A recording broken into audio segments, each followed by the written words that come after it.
the first thing that struck me was a great Falkirk supporter. And, you know, this is when I met him at Brockville. Um, Super person, great friend, and an unbelievably good player. Um, you know, the talent. He was the type of player that if I'm watching football, I want to watch him. And I think what's happened in the game, kids are getting overcoached at that young age where when Kevin was young, all he did was master the ball and dribble, and he taught himself kind of how to beat players and what to do and how to do it. No having a coach telling him, you've got to do this, you've got to go to that cone, you've got to pass here, you've got to run there.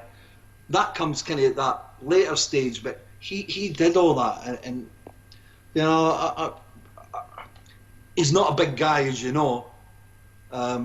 He was so brave. I mean, defenders now, or then, would get put in jail for some of the tackles that they put on Kevin. But he'd just get up and go again. I mean, I remember like playing with him. The first thing I thought was get the ball to Crunchie, because then I can have a rest, because he'll keep it for that long. You know, he'll do something. He that you asked me about that night at Brockville against Leeds. Yeah. And well, it was a beautiful summer's night, and Brockville was immaculate. I mean, the pitch was just like a carpet. And Kevin started wide right in a 4-4-2, and he was playing against Frank Gray. Now, some of the people that might hear this might not even know who Frank Gray is, but he played for Scotland, and he played for Scotland when in a World Cup against Brazil.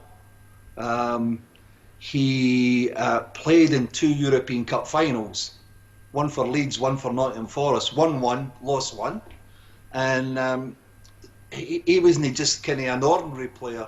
He played played for Scotland when Dalglish and Souness, when our country had a great team. So he was an awesome and smart, intelligent player, and Kevin tore him apart. Just gave him the biggest roasting ever.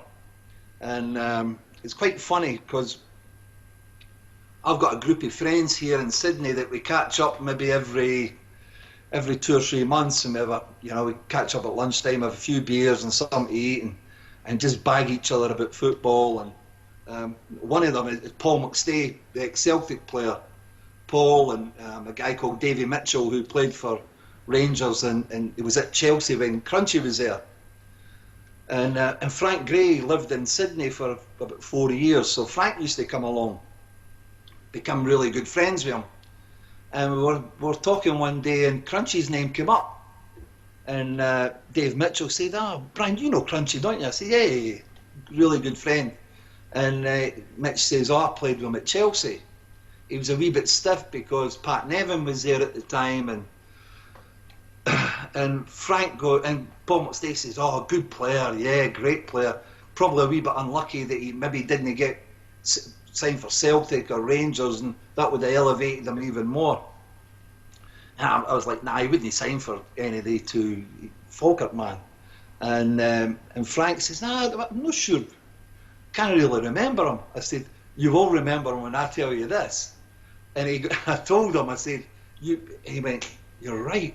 He says, what a player that kid was. He said he tore me apart.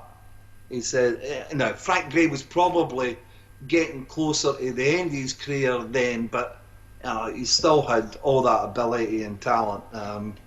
I'll be very interested to come to Falkirk and sit in the Kevin McAllister stand, that's for sure. I'll make sure I sit there every time I go home. And he's just a quality person. Him and I were, I don't know whether I tried to take him under my wing or we just got on, and obviously being two local boys, any kind of publicity thing that the club had the time that him and I were there together, the 2 years seemed to get sent off to do presentations and whatever, and he was like me. Anything we got asked to do, we went and did. Great player.